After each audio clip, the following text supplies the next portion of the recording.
Hi friends, welcome to our channel saving stories by Vasundhara. మీరు ఈ video first time చూస్తున్నట్లయితే part 1 video, part 2 video, part 3 video చూసిన తర్వాత ఈ వీడియో పార్ట్ 4 వీడియో చూడండి. ఈ పార్ట్ 4 వీడియోలో డ్రెస్కి లేయర్స్ని ఎలా కట్ చేసుకోవాలి, ఎలా సెట్ చేసుకుని స్టిచ్ చేసుకోవాలో చెప్తాను. మరెందుకు ఇంకా ఆలస్యం, వీడియోలోకి వెళ్దాం పదండి. వీడియోలోకి వెళ్ళే ముందు ఈ ఛానల్ని సబ్స్క్రైబ్ చేసి సపోర్ట్ చేయండి. ఇక్కడ సర్కిల్లా కనిపిస్తుంది కదా, దీనిని లేయర్ లాగా యూజ్ చేస్తాము. ఈ విధంగా 10 సర్కిల్స్ని తీసుకోవాలి. 10 లేయర్స్ అవుతాయి. Front side 5 layers, back side 5 layers. ఈ విధంగా సర్కిల్ కట్ చేయడానికి క్లాత్ పొడవు ఎంత తీసుకోవాలి, వెడల్పు ఎంత తీసుకోవాలి క్లియర్గా ఎక్స్ప్లెయిన్ చేస్తాను, చూడండి. మనం తీసుకున్న సర్కిల్ని ఈ విధంగా పైన సైడ్ ఫోల్డ్ చేసుకుంటే స్టెప్స్గా లేయర్స్ వస్తాయి. ఈ విధంగా ఫోల్డ్ చేసుకున్న తర్వాత పైన చిన్న లేయర్ వస్తుంది, కింద పెద్ద లేయర్ వస్తుంది. పైన చిన్న లేయర్ పొడవుని, కింద పెద్ద లేయర్ పొడవుని యాడ్ చేసుకుంటే టోటల్ పొడవు వస్తుంది. మీకు క్లియర్గా అర్థం కావాలంటే డ్రెస్ టోటల్ పొడవు ఉంది కదా, ఆ టోటల్ పొడవు 54 ఇంచెస్లో పైన బాడీ పార్ట్ 14 ఇంచెస్ తీసేస్తే కింద స్కర్ట్ పార్ట్ 40 ఇంచెస్ వస్తుంది. అప్పుడు కింది లేయరు 40 ఇంచెస్ వస్తుంది. పైన లేయరు మీరు ఎంత పొడవు కావాల్స్తే అంత తీసుకోవచ్చు. నేను 15 ఇంచెస్ తీసుకున్నాను. మీరు 15 ఇంచెస్ కంటే ఎక్కువ తీసుకోవచ్చు, లేకపోతే 15 ఇంచెస్ కన్నా తక్కువ తీసుకోవచ్చు. అది మన చాయిస్. ఈ 15 ఇంచెస్ని నేను 40 ఇంచెస్కి యాడ్ చేసుకుంటున్నాను. 40 ఇంచెస్కి యాడ్ చేస్తే 55 ఇంచెస్ వస్తుంది. 1 ఇంచ్ ఎక్స్ట్రా ఖర్చు యాడ్ చేసుకుంటున్నాను. టోటల్ 56 ఇంచెస్ వస్తుంది.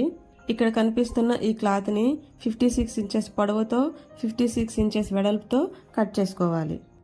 ఈ విధంగా కట్ చేసుకున్న లేయర్తో 10 లేయర్స్ని ఈ విధంగా కట్ చేసుకోవాలి. ఈ విధంగా 10 లేయర్స్ని కట్ చేసుకున్న తర్వాత ఈ లేయర్స్ని సర్కిల్లో ఎలా కట్ చేసుకోవాలో చూడండి. ఇప్పుడు కట్ చేసుకున్న ఒక లేయర్ని తీసుకొని ఈ విధంగా మిడిల్లో ఫోల్డ్ చేసుకోవాలి. ఇప్పుడు ఫోల్డ్ చేసిన ఈ క్లాత్ని మళ్ళీ ఈ విధంగా ఫోల్డ్ చేసుకోవాలి. ఇప్పుడు క్లాత్ ఓపెన్ సైడ్ నుండి కాకుండా ఫోల్డింగ్ సైడ్ నుండి ఈ విధంగా క్రాస్గా ఫోల్డ్ చేసుకోవాలి. ఈ విధంగా ఫోల్డ్ చేసుకున్న తర్వాత టేప్ని కార్నర్లో సెట్ చేసుకొని స్ట్రైట్గా ఉన్న సైడు పొడవు ఎంత ఉందో మెజర్ చేసుకొని సేమ్ పొడవుతో క్రాస్గా ఉన్న సైడు మార్క్ చేసుకోవాలి. ఈ విధంగా మార్క్ చేసుకున్న తర్వాత 2 సైడ్స్ మార్క్ చేసుకున్న పాయింట్స్ని ఈ విధంగా డాట్స్తో జాయింట్ చేసుకోవాలి. ఇప్పుడు ఈ విధంగా మార్క్ చేసుకున్న డాట్స్ మీద కట్ చేసుకోండి. ఈ విధంగా కట్ చేసుకున్న తర్వాత క్లాత్ ఓపెన్ చేసి చూసి పొడవు 56 ఇంచెస్ వచ్చిందో లేదో చెక్ చేసుకోవాలి. ఈ విధంగా చెక్ చేసుకున్న తర్వాత క్లాత్ని కంప్లీట్గా ఓపెన్ చేసి చూస్తే ఈ విధంగా సర్కిల్లో కనిపిస్తుంది. ఇదే విధంగా మిగతా 9 లేయర్స్ను కూడా సర్కిల్లో కట్ చేసుకోవాలి. ఈ సర్కిల్ని ఏ విధంగా ఫోల్డ్ చేస్తే లేయర్స్ వస్తాయో చూడండి. ఈ సర్కిల్ని ఈ విధంగా మిడిల్లో ఫోల్డ్ చేసుకోవాలి. టేప్ తీసుకొని ఒక సైడ్ నుండి 15 ఇంచెస్ పొడవు దగ్గర మార్క్ చేసుకోవాలి. ఇప్పుడు మార్క్ చేసుకున్న మార్క్ మీద ఈ విధంగా పట్టుకుంటే ఆటోమేటిక్గా లేయర్స్ వస్తాయి. ఈ విధంగా వచ్చిన లేయర్స్ని ఫ్రంట్ సైడ్ హాఫ్ సర్కిల్ మీద 5 layers, back side half circle మీద 5 లేయర్స్ని ఈ విధంగా సెట్ చేసుకోవాలి. ఈ విధంగా లేయర్స్ని స్టిచ్ చేసుకునే ముందు ఆ లేయర్స్కి చుట్టూ క్యాన్ లేస్ని స్టిచ్ చేసుకోవాలి. క్యాన్ లేస్ని ఏ విధంగా స్టిచ్ చేసుకోవాలో చూడండి. ఈ క్యాన్ లేస్ని ఈ విధంగా కొద్దిగా క్లాత్ వదులుకొని స్టిచ్ చేసుకోవాలి.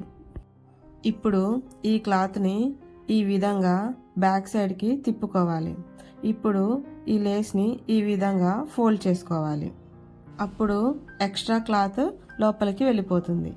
ఈ విధంగా స్టిచ్ చేసుకోవటం వల్ల లేస్ ఎండింగ్ నీట్గా కనిపిస్తుంది.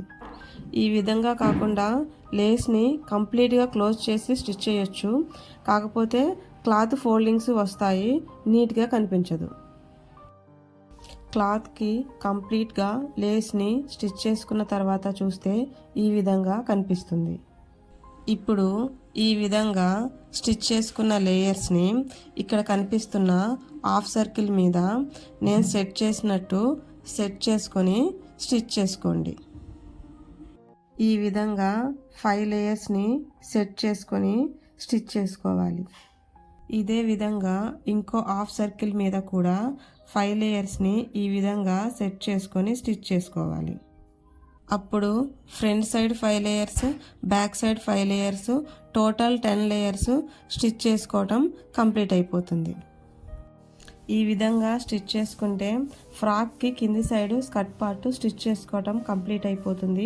తర్వాత పైన బాడీ పార్ట్ ప్రిన్స్ కట్తో ఏ విధంగా కట్ చేసుకోవాలి, ఏ విధంగా స్టిచ్ చేసుకోవాలి, ఈ పైన బాడీ పార్ట్కి కింద స్కర్ట్ పార్ట్ని ఏ విధంగా అటాచ్ చేసుకొని స్టిచ్ చేసుకోవాలో నెక్స్ట్ వీడియోస్లో క్లియర్గా ఎక్స్ప్లెయిన్ చేస్తాను.